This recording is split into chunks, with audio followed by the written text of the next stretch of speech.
Hello everyone, and welcome back to Vampire the Masquerade Coteries of New York, which is basically a Vampire the Masquerade visual novel with choices that, to be fair, don't really matter. There's only one ending to the game, and your choices honestly don't really matter that much. It's more of one of those for the experience things. Because we played this before.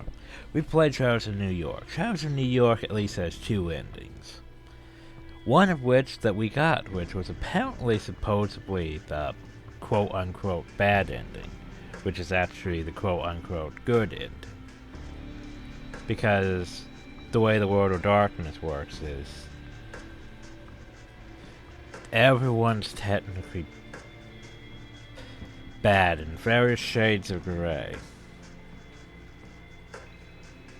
No one's very good in the World of Darkness.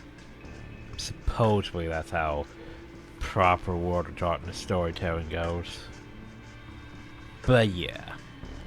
The Coteries of New York, it's... in my opinion, Shadows of New York is better. But yeah. Also we have settings like, dictionary. Just so you can learn those vampire terms. Lords back, yeah. This is mostly just done with mouse. Because it's a frickin' visual novel. Anyway. Let's do this again.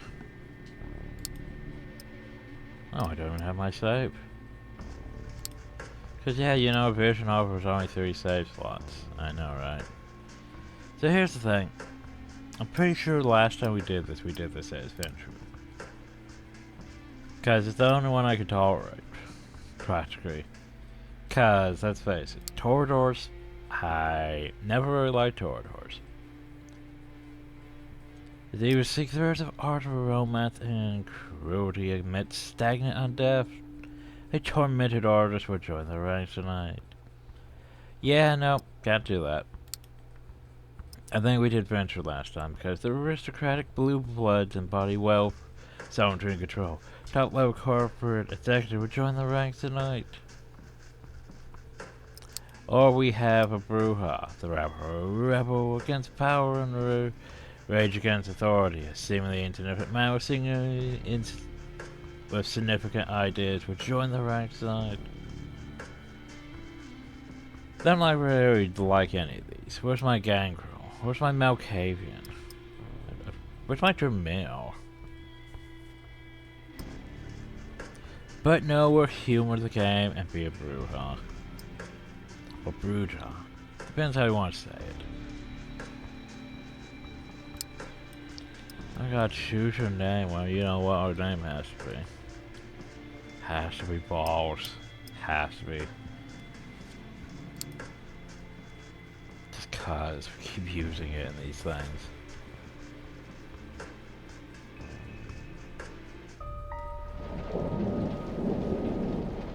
New York taught me to believe in fate. Had you well, oh jeez, I need to change that. I need to change the okay with my escape key. Okay, type of speed, back to standard. Jeez, that... medium? It's fine. Although it makes it harder for me to read when this. Had you asked me about fate back when I was a human, I would have told you it's just superstitious bullshit. That we are all designers of our own destinies. Notice I can actually be heard this time because OBS, yay. That belief shattered when the richest woman in the United States, the actual richest one, not face you could have seen in the papers before, sank her teeth deep into my neck. Her in the very same place you're standing in right now. By the way, fate, you decide.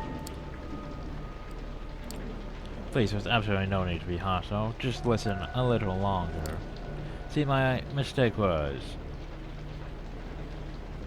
that I flew too close to the sun, it made sense that my punishment was to never see its glow again.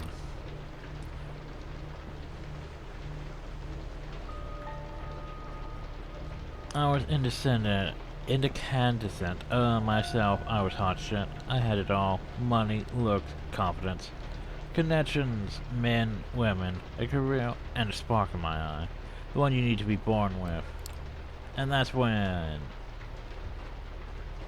someone far more powerful than me saw my radiance and thought, oh, that won't do. She robbed me of the light, erupting from within, and gave me such an enduring gleam in its place. She decided that would fit me much better. She was a ninth generation kindred, just like you, an apex predator. She probably enjoyed teaching me the peak of human excellence, my real place in the food chain.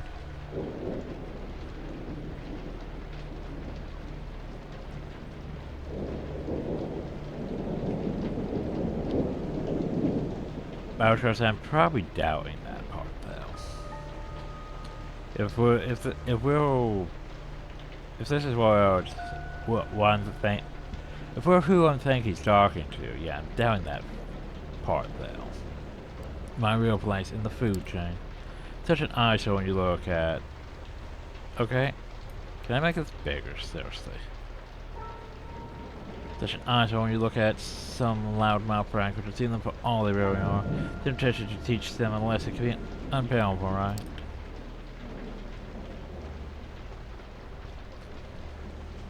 Well, my sire's lesson was a lesson about fate, a message saying you're eternally doomed to be at the mercy of our sovereigns. It almost drove me to destroy myself.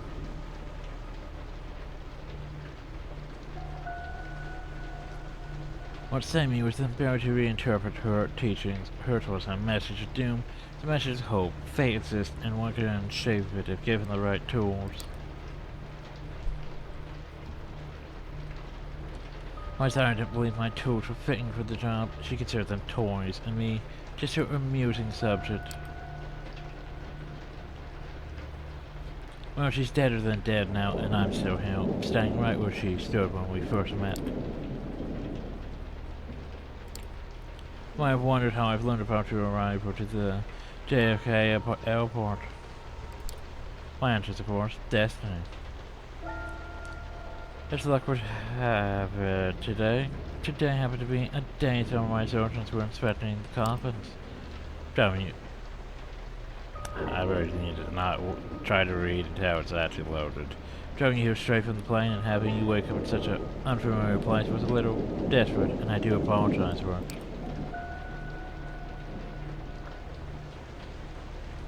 It's been so rare for you to visit New York 3 times in the last 15 years, was it? And you were never eager to inform me you're here.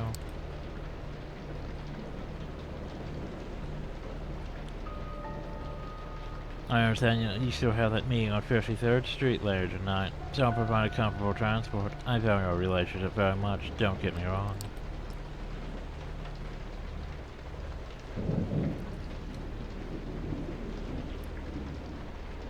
But it's precisely because I value it that I'm going to ask you to repay the favor you owe me. You're the only one I trust to do the job well, and without attracting attention. Actually, I think I know who he's talking to. It's not us. You might think I'm crazy, asking you to breach the rules of a society like this. You might think it's impossible to get away with it unpunished. But this is New York. And I don't know about other cities, but in this one, fate really exists. And right now, it's smiling in your favor.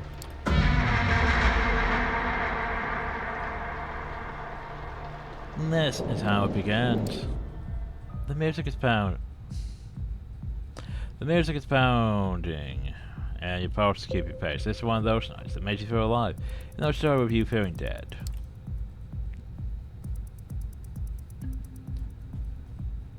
First came the massive breakup, then the realization you have nobody to talk to about how much is set. So you decide to roll with the punches. On Facebook to search for local events later, and you found just the same for your malaise.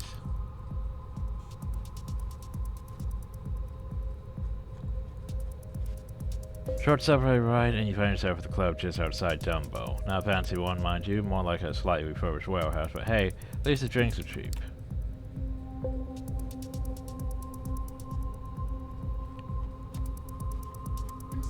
The DJ seems to really know shit too, alternating between cutting-edge industrial techno and classic Detroit crowd pleasers. That's really filling out everyone's mood. An hour passes then too.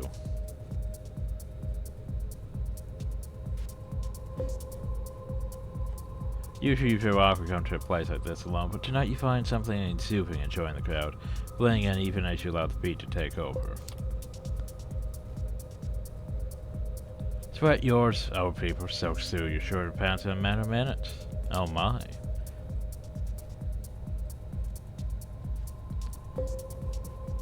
Thought pops into your head from the outside of the fully packed club must seem like a stuffy, smelly nightmare. Here in the thick of it becomes exhilarating. You're not even on a pill tonight. This is a teenage... I was reading that. There's a Latina chick whose girls are accentuated by the light dress, clinging to a pine, and she keeps bumping into you. Something tells you it only seems incidental. Yeah, it's a good night. You wish it could last forever because you knew all too well what the next day holds.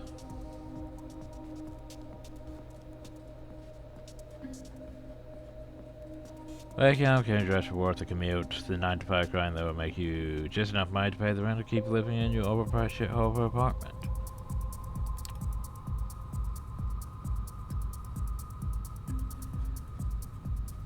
Alright, with Jessica moving out, it'll all be coming out of your pocket. You want some quick calculations ahead and immediately come to regret that you did.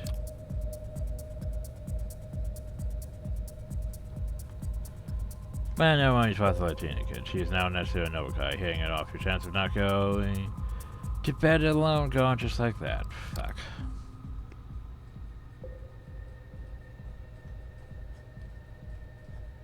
Mirror temporarily shut down, you leave the dance floor and stumble your way to the filthy bathroom. Take a look at the mirror and start to brush your face. Obsessively. Over and over again. Voice from the past echoes in your mind. Oh, jeez. All the dialogue. Never felt like this with anyone. Seriously, I mean it. I feel like all my relationships up to this point were test runs. A shitty way to compensate for, like, my low self-esteem. But this feels right. Like, finally. OMJ. Job, Jess. Is it? This is like the craziest fucking day of my life. God, I need like a smoke. Pass me a light. What do you mean, cops? Took the lighter. Put it in your mouth. Shut the hell up. This is not you. Not anymore. Oh, fuck off. This is so like you. Acting like some sort of Clint Eastwood wannabe when I really need you to open up. You think you're impressing people with this tough guy ad? Fuck you. I know how broken you really are. You need therapy. And now that sounds like the Jessica. Today, you raise your head and look in the mirror. You try to smile, but all you can muster is a self-pitying grin. There she is, the Latina from before. Are you the one who's going to price me? Probably.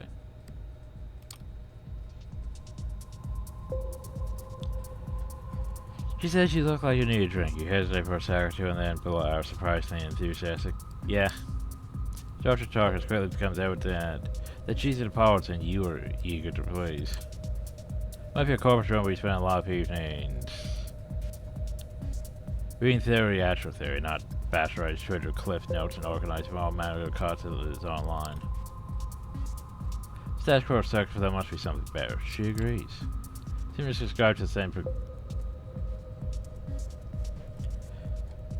progressive political theories have compatible ideas about the DSA's missteps, even watch the same YouTube channels. Your goals are aligned. It's a bit more radical than you'd have guessed.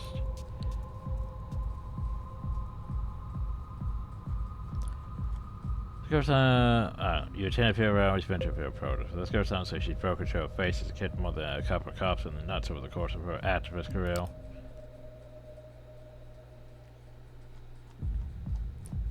Her zeal is infectious. She taps into a pent-up anger that you didn't know you had. The noisy club stops working for you both, so you hit the streets.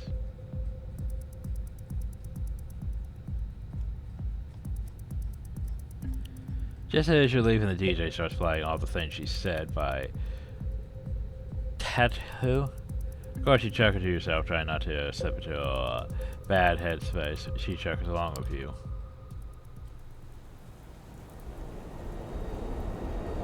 You're outside, but soon you find yourself too invested in listening to the reports and care about anything else. Feel like you've been holding hands for a while. So my car's empty, safe for a static.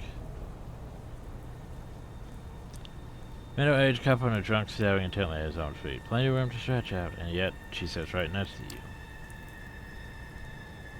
You feel a thigh press into yours, a breath on the side of your neck. Maybe it's a booty talk, but you distinctly hear your voice asking if she'd like to crash your place. Got a better idea, she says. And let's point you down for anything as long as it lets you spend just a few more minutes with her.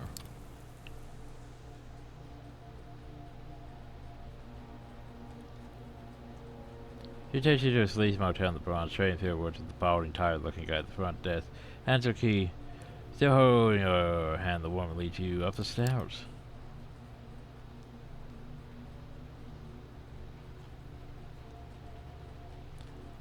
The room you end up in is somewhere that's comically stereotypical, complete with flaking paint and a sticky floor. Not that it matters, though. When you step through the door, she's on you.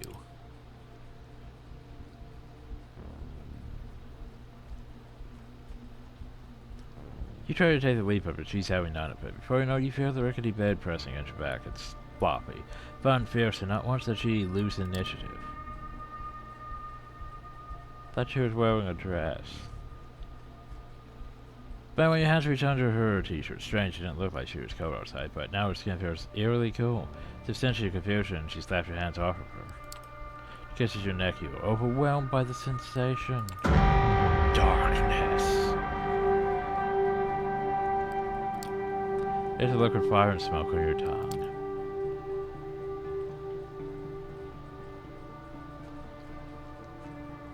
Before saying, sorry kid, if I had to leave the city in one piece, but don't worry with my blood in your principal, you're going to do just fine. Oh, am I? I'm sorry, but that's how we end up as a freaking captive.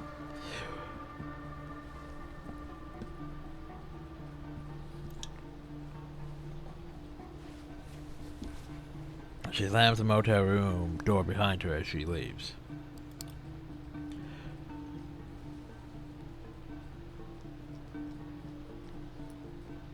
You lie helpless on the sort of punch mattress for some time. Minutes, hours, before you can focus enough to try and piece together your evening. It hits you. The big hunger. Goes you by the throat and makes your insides shrivel in terror. Then all-encompassing emptiness that throws you on all fours. Crawl for a while, scream on the floor in sundering pain, then jump to your feet, burst out the door. You black out. This is the room you saw when you last closed your eyes.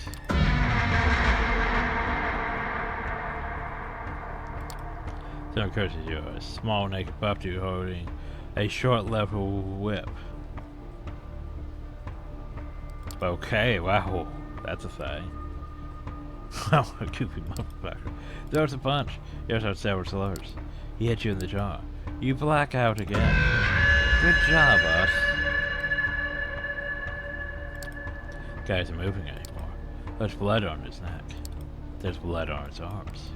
There's blood on the floor. There's blood everywhere. Wow, whoever did this is one sick puppy. Feeling like you're sitting on top of his corpse. Blood everywhere. You hear a whimper. Someone else is there, a woman.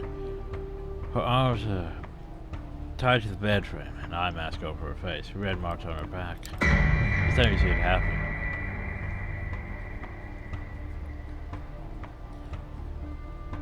You want to stop, I can't. She almost manages to get a scream out, but dies in her throat. You bite into the side of her neck.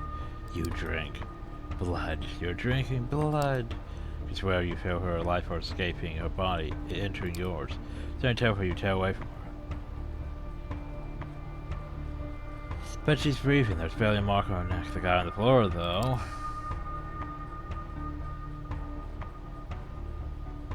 Well, that's the thing. Don't worry as fast earlier what you did. Feel like throwing up, but you can only gag. Well, that's gonna cost us a point in humanity. Pants has an over-realization. As an over-realization draws you, your heart's not beating. You put your fingers to your wrist, but feel no pulse. Same thing on your neck, nothing. No breath coming out of your mouth. You have to get out. Get someone. Count ambulance for yourself at least. Probably too late for the Jew on the floor. Did you really kill him? Ah, yes, you.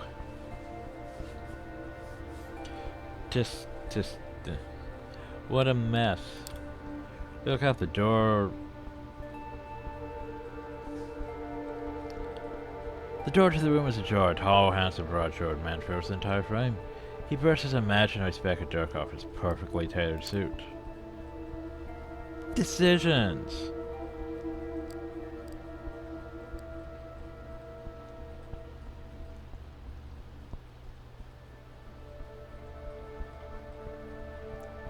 Oh, Kurt, you should probably call 911. Hey man, you gotta help me. Call 911. So that you get arrested and reported as a jail suicide within the next 24 hours, because that's the only way that plays out, son. Surveys the room, not moving an inch from where we're standing. He shakes his head in mock concern. Murder or assault, that's 25 to life if you're lucky. But since you're not, it's a death sentence. Takes a glance at the expensive looking watch.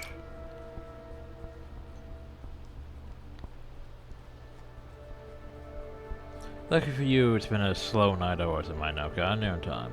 Come on, the sun comes up in a few hours. You don't want to be around here when it does.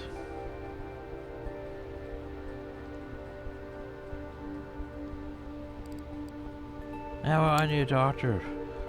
Screw the sun, man. I need a doctor. Doctor would do you about as good as an undertaker at this point.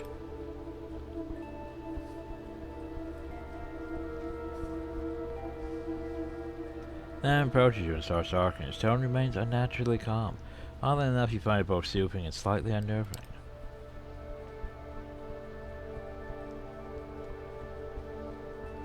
Now listen to me, I know this is all new to you, but I've dealt with hundreds of strays like you, and going by experience, they tend to fall into two categories.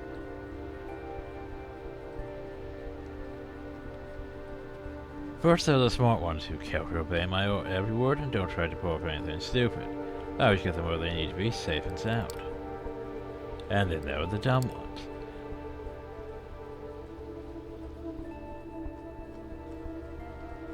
The punks thought they could take me on, the wise guys who tried to contact somebody, secretly and without permission, the troublemakers who tried to run off or make a scene.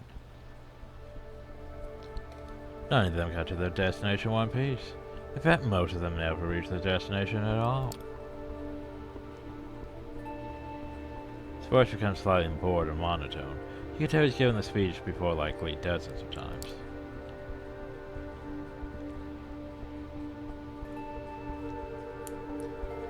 So you see, while I generally consider myself pretty smart, I'm also a Mets fan. Oh, well, this isn't going well for either of us. It's my one true weakness. One that inspired me to come up with a 3-strike system when dealing with pups like you. Get my nose once or twice, well. I understand. Not all of us perform well in stressful situations. Cross me 3 times, you're out. No excuses, no forgiveness, no mercy.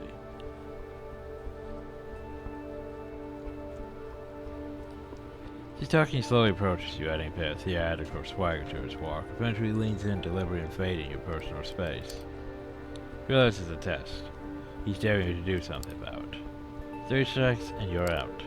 Say, I understand, sir, now. Never too eager to bend the knee to anyone, but this is something else. This man's very presence stirs a primal fear in your heart. Well, let's see. None of this really matters, so... I understand, sir. I'm glad we have an understanding. Moving on, is there anyone you'd like to Inform of your current situation. Tell them you're alright. Flash his friend's briefly. For some reason, the sight sends a chill down your spine. There was something very wrong about him. Someone closest to you.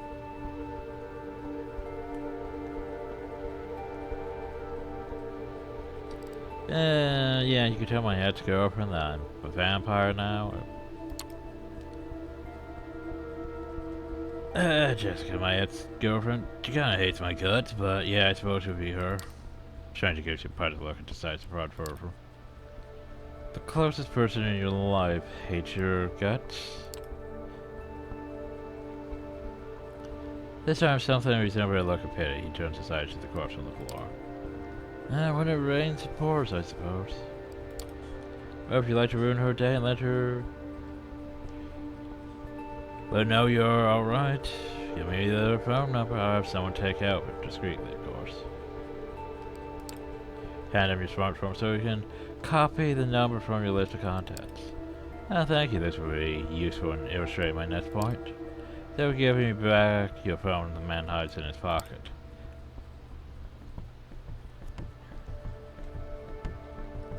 From this point on, you are subject to different laws than the ones you grew up under, and you'll be watched by many eyes to ensure these laws are respected.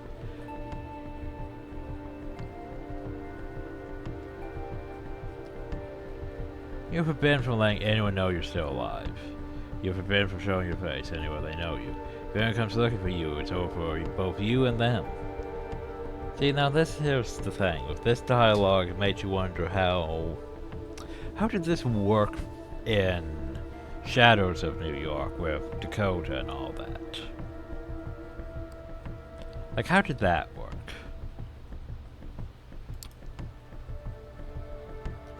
He interrupts his monotone reconciliation and stares deep into your eyes. So unless you want your girlfriend to end up at the bottom of the Hudson, I'd suggest you cooperate. Probably despite his fans again, you put Jess in danger. God damn it. I can only hope that you care for her enough to not to do anything selfish.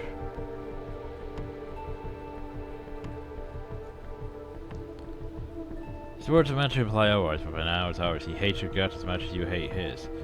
He's itching for a fight and you're almost willing to oblige.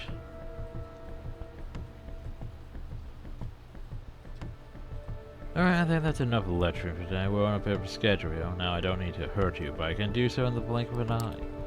Just so that we're clear, I have the authority to end you right here, right now. This is not an ire threat, so you're going to play along. We have to do it the hard way. And let's just follow the strange out. No reason to start seeing that we can't win. Good chance, but it doesn't look promising.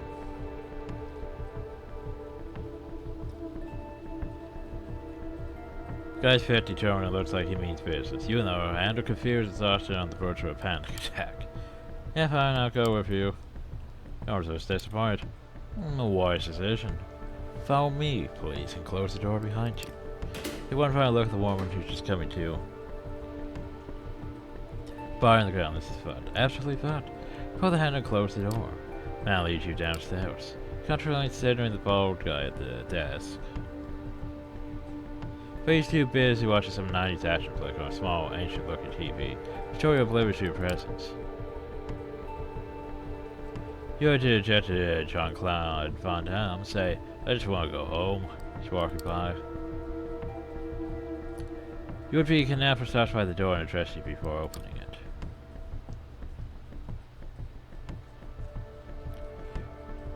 I know what you're thinking. You're thinking as soon as he opens the door, I may come around for it. Maybe I can outrun him. Save you the trouble. You can't. All these idle threats he keeps making at us this entire time. And if you get inside my car and I'll get you to where you need to be, or you can try something stupid that you regret later.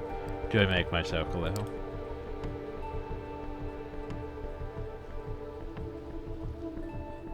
Well, why don't you turn me in? Why don't you just turn me in?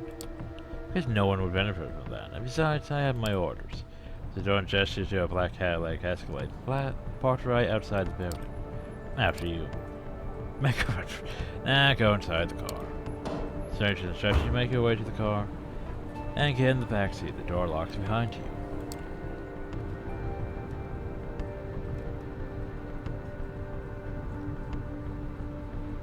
Inside the Cadillac is almost entirely dark. The side windows seem light-proof. The man gets in the driver's seat, starts an engine, and drives away without another word.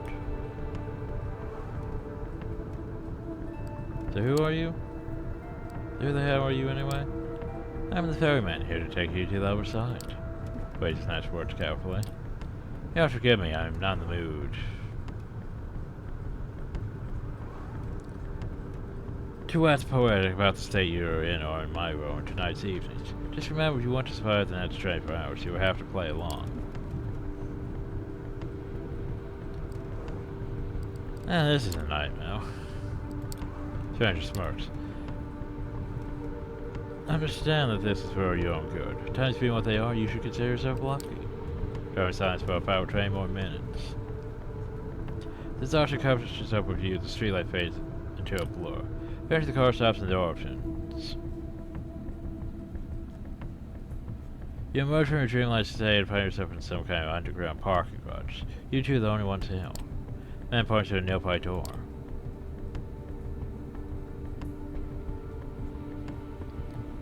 Go ahead and make yourself comfortable. If you get hungry again, take a look in the fridge. I'll pick you up tomorrow and you'll get your answers.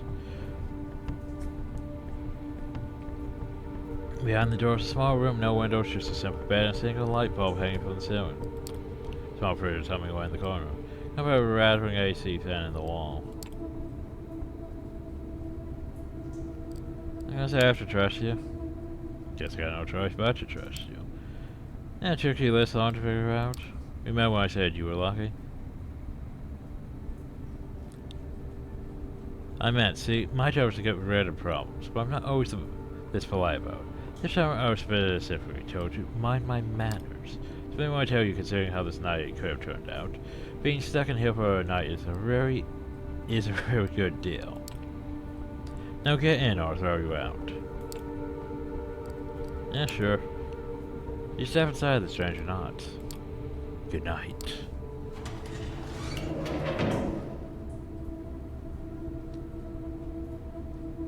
Close the door behind you, looks straight past. He's locking. You notice claw marks all over. Looks like some previous guests weren't satisfied with their stay. Sit down to dwell on it and check the fridge.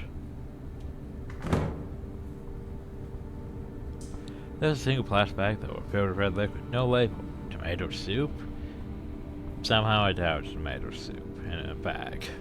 You're sick to your stomach. Best leave it for now.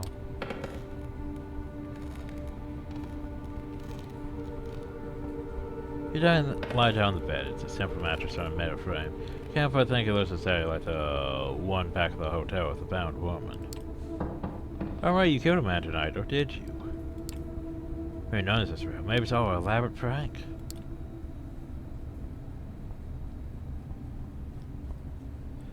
The girl at the club. Jess might have put her up to it. The tall guy's clearly clearly in on it. Now he's back with him. And they're all laughing their asses off. Sure, that's what's going on.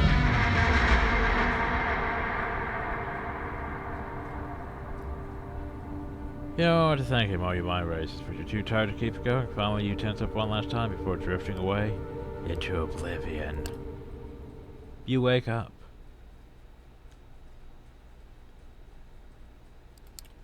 That in itself is a surprise. You barely remember when you drifted off. It's more like...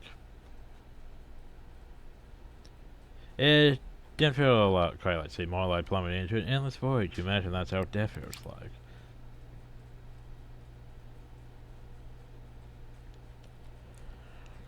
We also changed the episode on AC is still bright. The refrigerator is still humming. You take a look at your watch. It's almost 9 p.m. You slept for 17 hours straight. Maybe you died. Your breath is gone. And you feel no thump in your chest. Does that qualify as dead if you're still conscious? You're not sure about that, but you're concerned about one thing. You are hungry. It's not your stomach rumbling, though. It's the need that starts sewing your abdomen and spreads to your chest, throat, and back of the head. From the fridge to the bag stuff, though, you take a closer look at it. If it's soup, then it's cut in tetra off. You pull the cork out, take a whiff, you will recognize the smell immediately. Holy shit. No mistaking, it's bad blood. Smell is faint, you remember some situation in the past where you found nauseating, but now it's almost no. Not almost, it is enticing.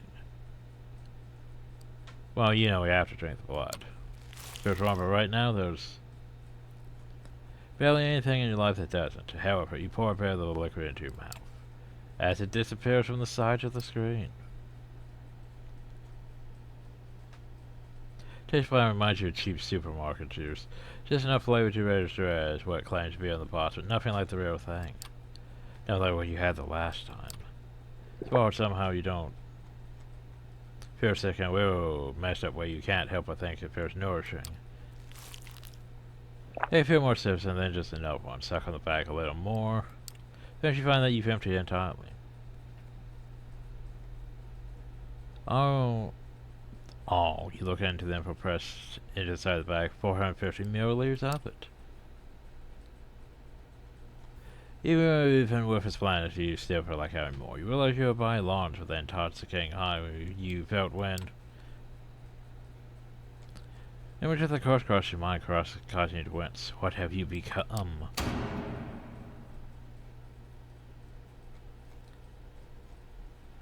You try to piece your thoughts together for make sense of it all when you hear the loud click and see the door open. Standing there was the well-dressed stranger you met yesterday.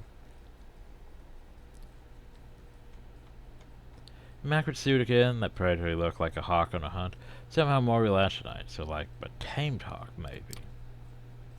Good evening. Sleep well? Slept well? Notices the scarred, emptied bag. So you had a bit of a snack?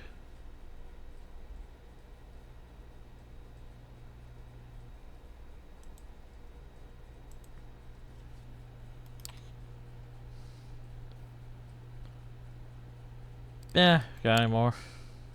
Got any more? No one don't expect sessions to be this easy to find in that time. Come on, we've got places to be.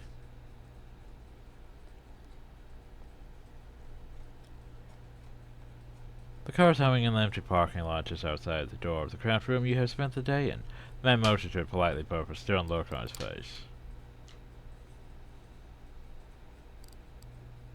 So, you could be stupid, or you could just get inside the car. Dressing you, man. I'm touched, sincerely. Take the back seat again. The door's locked, the stranger takes the wheels and starts the car. Drive in silence for a while.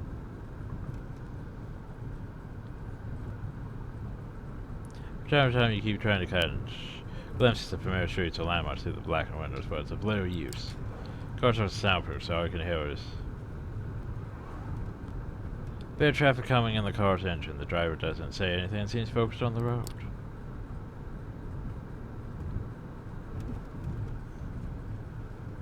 You check the door handle. Yeah, the door is locked all right. The piece of dark glass separating you and the front of the car looks straight too.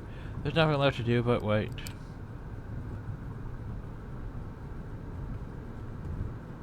You don't have time to think about it before, but you realize now that you're hungry? No, not exactly. Not around your stomach that grabs your attention. The need that starts somewhere in your abdomen and spreads to the chest, throat, and back of your head. Try to share some information on the man behind the wheel, but you realize you prefer to bask in the afterglow of your last meal. You never expected it, but you spend the rest of the trip lost in your thoughts. A lot of them concern blood. Takes you an over 20 or so minutes to reach your destination. The door opens, you try to get your bearings. You're still in New York, that much is certain. Queens, maybe.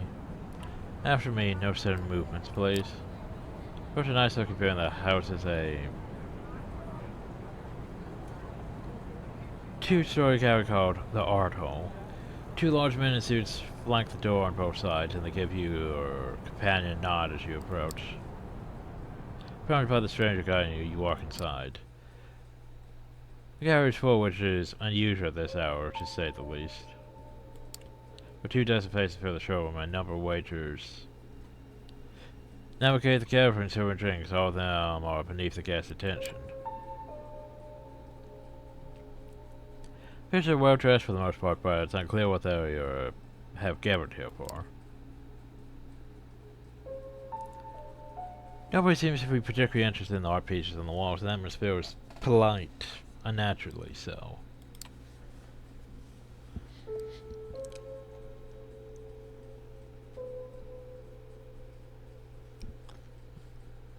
Then guests turn to look at you and the stranger who brought you here, though glances are varied.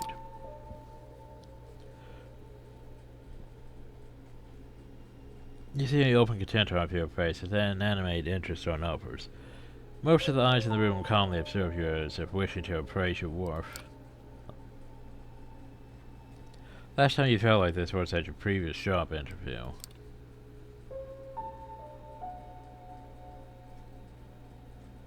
It's like being a piece of livestock inspected from all sides for any imperfection, so your wage could be haggard down. It was dehumanizing. It made you feel dirty.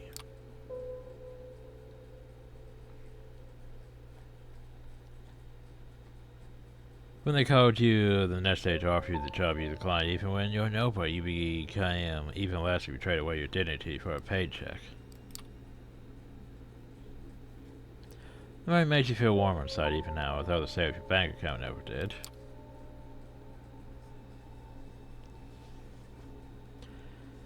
Good evening, Cordell. And to you, child. The novel cold voice takes you over your head and pats the situation at hand. The gallery of crowd strangers, you being brought here against your will, for what purpose? The room awaits your response.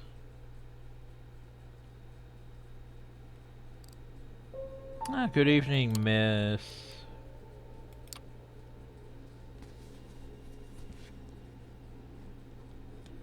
You're addressing the Prince of New York City.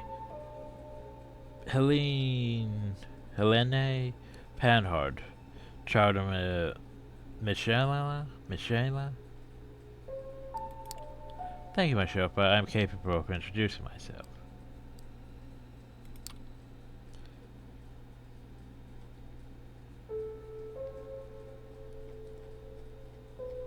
She's somewhat plain looking and doesn't seem to possess a great deal of charm, but still the entire room is intently focused on her voice. She's influenced over these people that much is clear.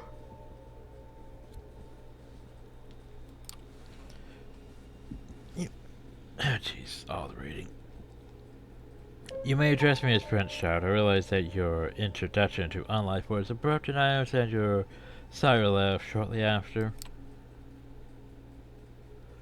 The words of society dictate I punish you both for this transgression. You know, like bloodlines with the whole siring outside of, you know, the whole camera railroad leadership thing. Because you have to have it approved, documented, all that. But since we just got embraced and then poof, they went our lead. Sire. Basically, by our definition, we are pretty much a captive.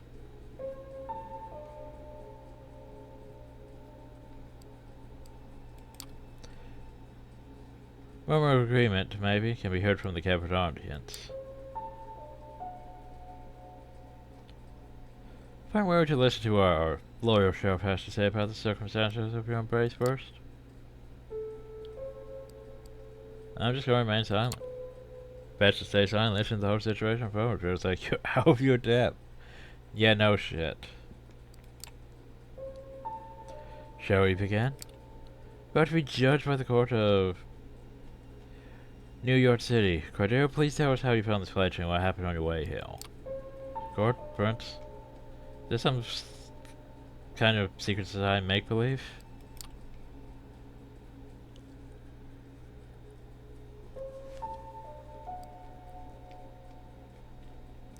Trust informant who has chosen to remain anonymous at this time tipped me off about a suspicious candidate appearing in one of our domains.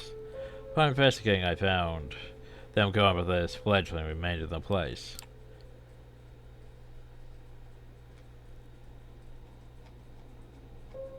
The hunger made him savage a prostitute and his client in a brothel belonging to one of the ministry. I have always spoke to Sansuric about this and made sure it'll blow over.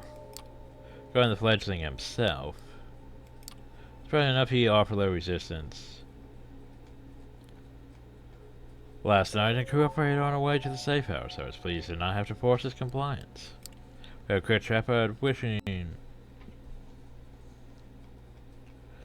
Imperial Post says I urged him to join me, which he did without struggle. Again, a pleasant departure from my usual routine. Stairs partially slaked with the bad blood we kept in the safe house, we had a pleasant enough drive home. Story ends with us arriving at Elysium tonight. Alright, so on you again. You take a spatial interest in one of the faces. Beautiful woman with curly, almost blood-red hair and a dress to match. She's here whispering to some bespectacled man with her absent-minded look on his face. Who is she, you wonder? Thank you, Kodo. Take note of this patient's behavior and will take it into consideration later. She turns her attention to you. First, there's the matter of your sire. The person who brought you where Kodo picked you up from last night. Who were they? Well, the woman very radical unless she can convincingly lie to me. She was special, extraordinarily. She had fire convention temper. She seduced me easily, in fact, made me think she wanted me. I fell for it, and now I'm here. Here's awkward talking to a room full of strangers about what seemed like a random one-night stand at the time. See, here's the thing. This whole time here, yeah, I admit, it's very one-sided. It's like, here's all these choices. Most of the choices are you going to be stupid? Do you want to be stupid? Here's a stupid choice. By the way, stupid choices. Then there's the obvious one that, yeah, you just shut up and do what you're told because... Thing is, we're what? 10th generation? Which honestly isn't that bad. Like...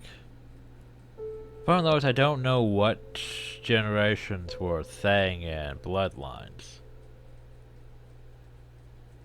I wouldn't say they were much lower than that, but... Thing is, we're not really given generations. Really, in that. Like, you could guess that LaCroix is maybe 7th or 8th generation. Maybe. Which doesn't make sense logically from a how things work perspective for you to resist being dominated by LaCroix at the end, given the fact that you'd be what? 10, 11, 12, somewhere down the pole? That, yeah, you shouldn't be able to resist, just, you know. And a elder's ability to dominate, because they're higher generation than you. They technically have more power, just from that. At least that's how the World of Darkness works. Now, if you want to go technical with that, in a gameplay perspective, it just depends. Did they put more points into the stats that outlevel your stats? Now, did they? I'm pretty sure LaCroix would have level 5 dominate, so... That Venture thing.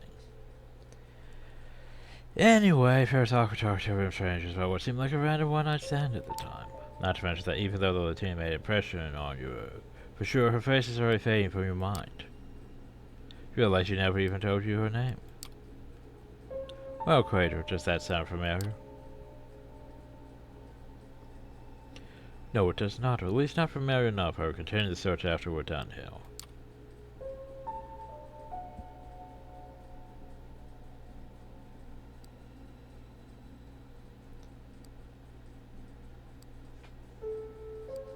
So what happens now? Not as much as you're getting out of me. What now? Now it's time to decide your fate, fledgling. What should I do with the fledgling, my prince? Well, what's your recommendation, my sheriff?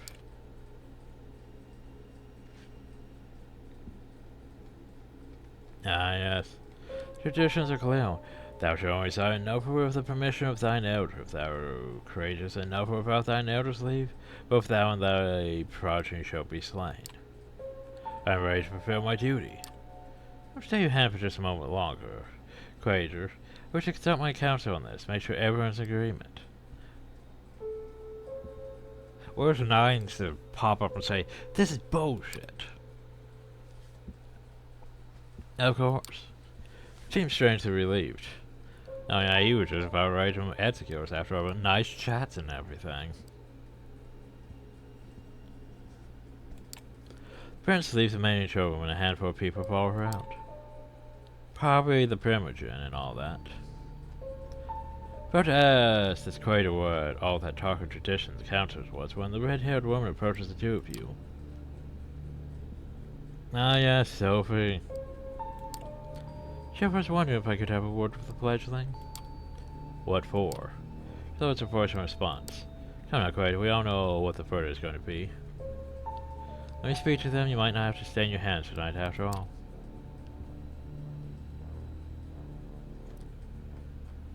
Horse grabs his attention, his face is hard to read. It's like several emotions are showing for dominance, anger, sadness, hope, gratitude, resolve. I'll go get my sword. Steps out of the room the way you came.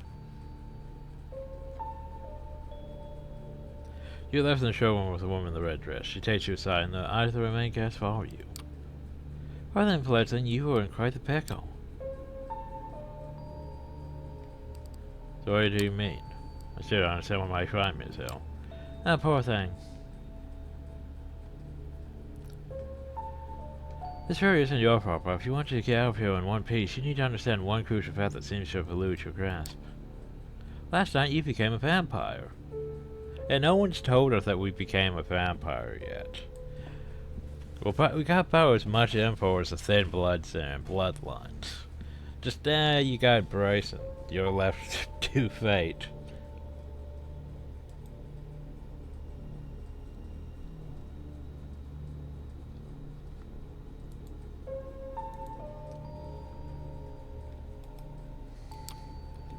Wait, what? How much more of how ridiculous? That sounds. It's the reason why we have these nice words for it. Kindred, being embraced, having a sire. The fact remains.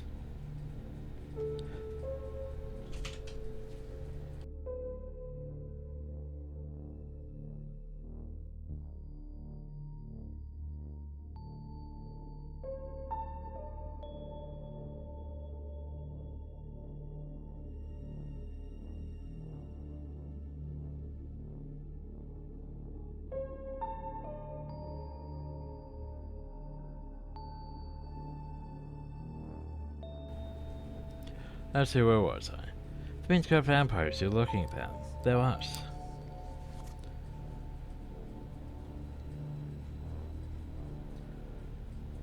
Glance around, some of the guests are still occasionally looking at you, commenting on you in hushed tones. Many of the patrons are pale, very pale. Most have glasses of wine. Do you really think that's wine? No, not wine. That's not the right thickness, and not the right color either. Trying to come up with something sensible to say, but you're drawing a blank. Makes more kind of sense.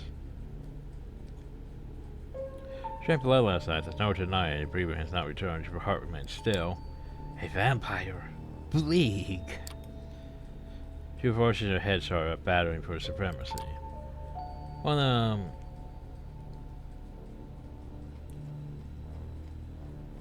of them slowly begins to put everything that happened since yesterday together, coming to a conclusion that no matter how insane it might seem, nothing but what she's saying made sense.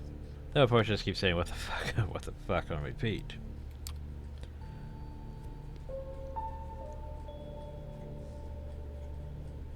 Surprise, this is often our place outfit design.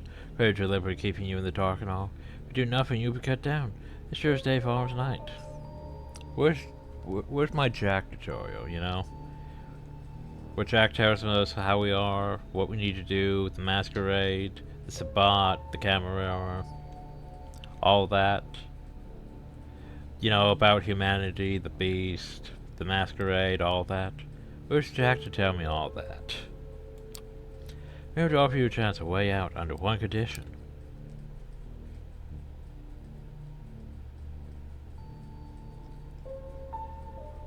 I'll take you under my wing if you're lucky. The prince will be in a good mood tonight, and your difference to Crater will work in your favor. She might agree to this, but only if you swear fealty to me. I'm making this offer lightly. She Patron, I will take responsibility for you. Your actions reflect on me. If they reflect negatively, well, I will make sure you face the consequences.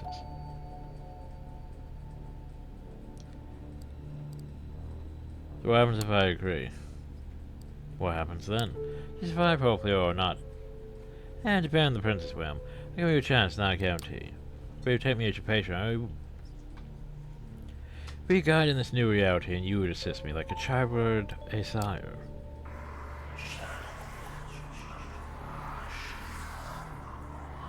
Steps and hushed voices can be heard from the side. It seems the prince and her counsel returning to the showroom. Crater appears from downstairs as well and starts walking towards you.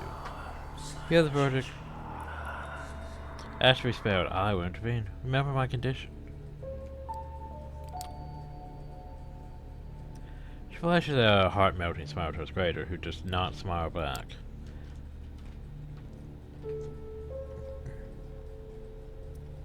Sheriff's immaculate suit is now complemented by a curved, oriental-looking metal scabbard fastened with a colorful sash around his waist. At least it isn't, you know, a giant-ass buster sword, because that was a thing. You look vaguely ridiculous, but what's surprisingly intimidating first and foremost.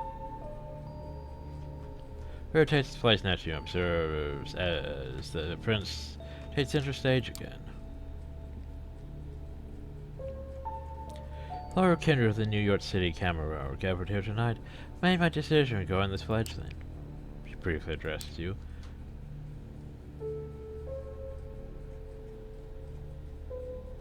I want you to know this is not an easy decision to make. For your part, you've not done anything to earn honor. I do very genuinely sorry for what must be done.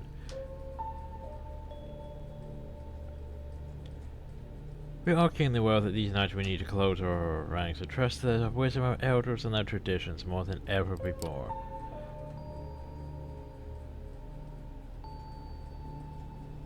There's no place for tolerant dissent when our very existence is under constant threat, though I know some of my counselors diverge options on this.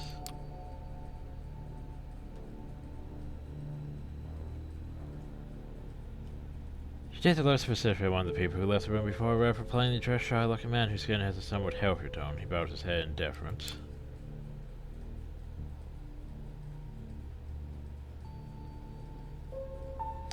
I hold the final authority of this fledgling fate, and I declare that while their embrace might be the sire's responsibility in their absence, their progeny that must be punished.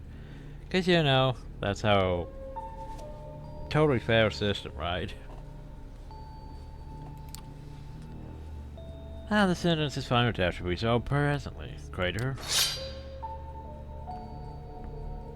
Hear a scraping sound, see the sheriff has unsheathed his curved sword. Curved sword. The beautiful detailed play which you expect must be worth a small fortune. Its found sharpness makes you freeze up. 2 outs, bottom of the knife.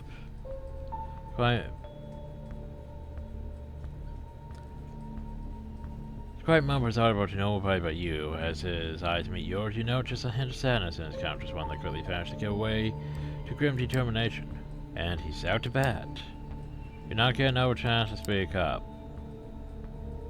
So you can try to escape, you can remain silent, you can ask for mercy.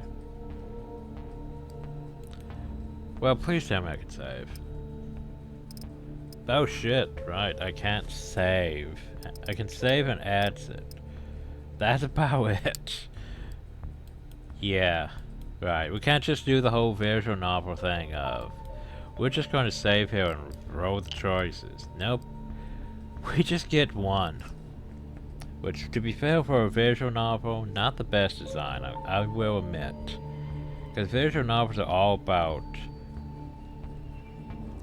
playing down a path and then, you know, saving and loading on choices. That way you can see outcomes and make sure you don't screw up. This is very, well, it's pretty straightforward still, but yeah, the fact that I don't really get to go back, it's just, which choice do you want? Now I ask for mercy. Not going down like this, damn it, spare me. Prince, if I may ask you just to stay the sheriff's hand for a while longer.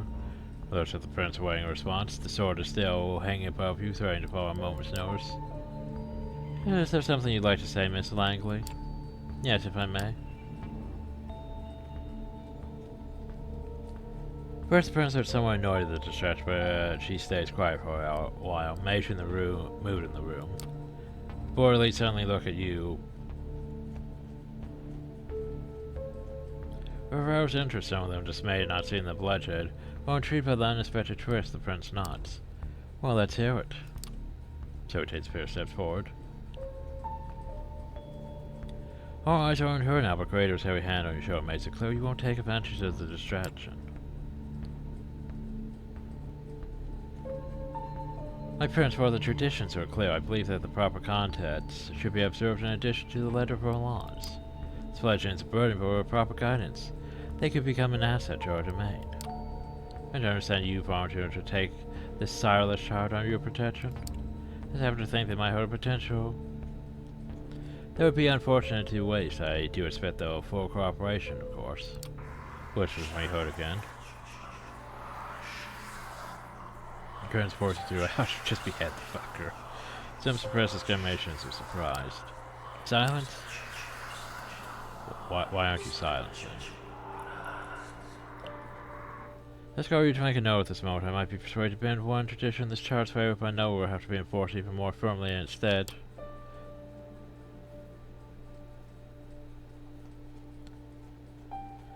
Till thy progeny shall be released, thou shalt command them in all things, of sins with thine to endure. Assume that's the responsibility you wish to show to Miss Langley.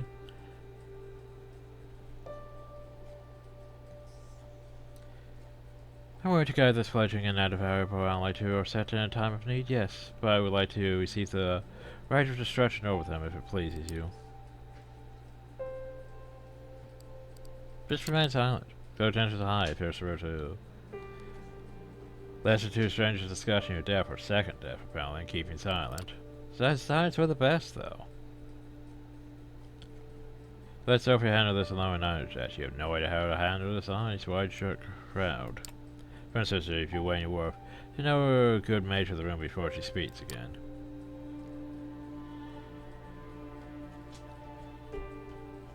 I shall grant what you ask. Let it be known, Sophie Langley of the Clan of the Rose. Torador will become this fledgling's patron. They should be considered like sire and child. Miss Langley would take full responsibility for them, grant her the right of destruction if she sees fit to use it. That my intention be clear, however. I am to turn a blind eye to one of our most important traditions on this occasion. I expect it to be beneficial to the Camarilla, substantially so. You find this further satisfactory, Miss Langley? Of course, Prince, thank you. Very well. She turns to you. What's your name, child? No. Yeah, bold. Prince. She nods. Welcome to the Camarilla. By the way, dictionary. We now have a dictionary. The Camarilla is a major set of vampires devoted primarily to maintain the masquerade through influence and manipulation of modern society. Which is weird because, like, you know, you have like the Anarchs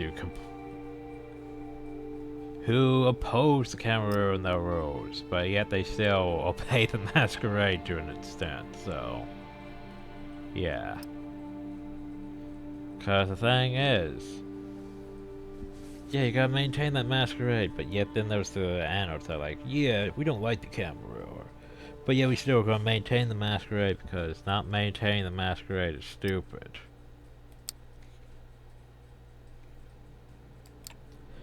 Now let's even... Oh, right, now we get more words. Let's even prove to be even more eventful than I anticipated. With the fledgling's fate decided, I believe our meeting here can be concluded. A fledgling and newly created vampire still under their sire's protection. Yeah, because you go fledgling, then neonate. Then I'm not entirely sure what it was. What comes after neonate? Something elder, something Methuselah. But let's face it, that's just using redemption terms, though. No one's gonna be a freaking Methuselah hill. Thank you for Appearing on such short notice, give me a regard to those who couldn't make it. Crater, a moment of your time before I let you return to your duties. Of course, Prince.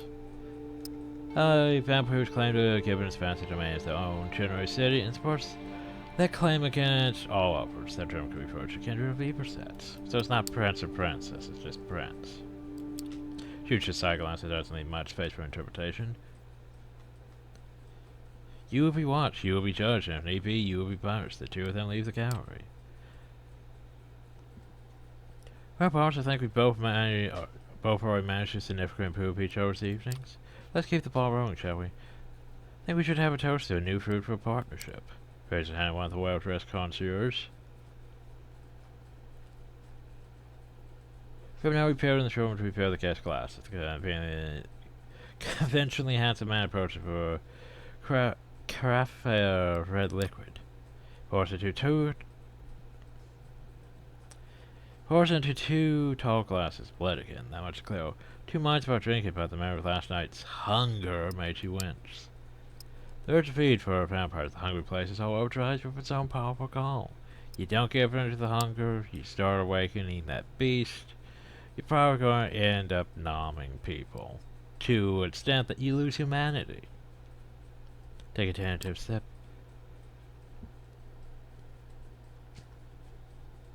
Especially the same blend as you taste very article. This one, you can actually savor it, smoky and warm, making you think of a cozy cabin in the woods.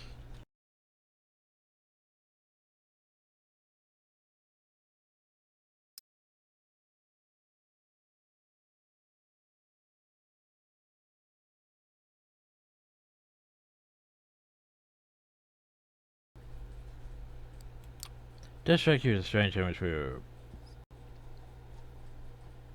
It reminds you jump to you when drinking human blood, but it is what it is. You never tasted anything like it.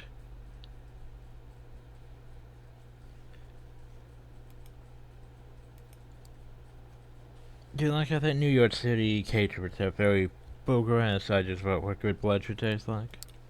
Apologies, you must have so many questions. Perhaps while we're on the top, perhaps we should start with those related to sustenance.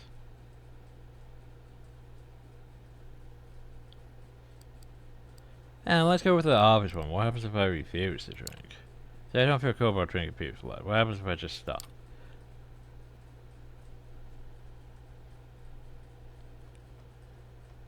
I understand you will to revolt against this baser instinct. I've ever remembered the painful process of rearranging my mortality around it after my embrace. But the simple truth is this. Embrace. Instead of transforming mortal into vampire, the embrace requires the vampire to drain her victim and then to replace the victim's blood with a bit of her own blood. Her? Does it have to be her? If you don't feed your hunger grows, here's what we're waiting for. If you do not feed your hunger grows, the stronger that hunger is, the more the beast within begins to stir. When awakened, it will take what it craves, and you won't have a say in how or who. The beast! Then Harkrai drives and urges that threaten to turn a vampire into a mindless, ravening monster. This might sicken you, this is your only source of substance now, and no matter how much you drink, you will always be tempted to have more. You learn to control it, mind. Best of taking a single sip from a... Best to be prudent, hot fresh blood will be more sanitary than most anything you can be served in a fancy glass. Make you more voracious. Source of blood for a substance so pleasure. Primarily mortal. How much you should have, it depends. If you're frugal, you can survive many nights without a single drink, but it's risky and it would tempt the beast. Tomorrow should take you hunting and we'll explore this outfit further. The blood you're having tonight should be enough to keep you at ease for now. Beast? That metaphor? Oh, it's quite real with 09 and a strictly physical sense. It lives in all of us. Nature and hunger manifest. There's more relations among us connected to biblical cocaine. A mythological figure considered to be the first and most powerful vampire. Some families refer to themselves as Cainites, members of the race of Cain. The age of the first murderer cursed by God, seeping in all his descendants. I offer him a charge of enlightenment. Not that it makes my struggle any easier. I have to be wary like every other kindred in the city and beyond. Can return for vampires as a whole or single vampire, according to rumor. Jim came about in the 15th or 16th century after the Anarch Revolt. Did it though?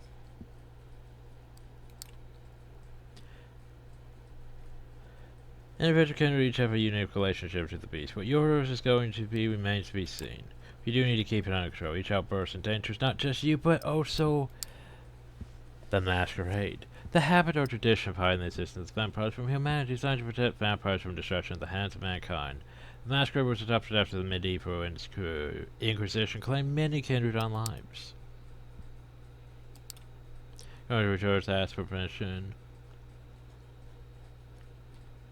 To intrude with Sophie gives her a polite smile and leans into whisper in her ear. You note the gallery is now almost empty. I'm being told the gallery is just about to close. We still have quite a lot to discuss. We'll go to one of my apartments. Mr. John is waiting downstairs. Come. Thought you put some makes you remember the way you felt with the Latina. It's not embarrassing though, more like magnetic. You find it hard to argue. Well, toward us, not present. Even though you're suspicious for authority over you, a charm momentarily wins you over.